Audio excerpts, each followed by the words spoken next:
Maiores informações para você que vai participar do exame do cabra macho. É isso. Obrigatório para coleta de sangue e exame da próstata. É isso. Deixa eu começar o texto.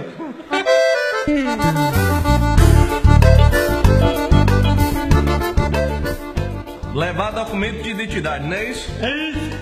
Jejum de no mínimo 8 horas e de no máximo 12 horas, não é isso? É isso. Abstinência sexual de 3 dias antes do exame, não é isso? É isso. No dia anterior, não andar a cavalo e nem de bicicleta. É isso.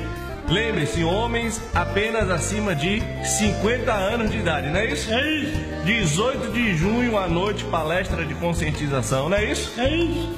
E 19 de junho tem o exame a partir das 6 da manhã. É isso. Cabra macho. Sim, senhor. Ô, rapaz.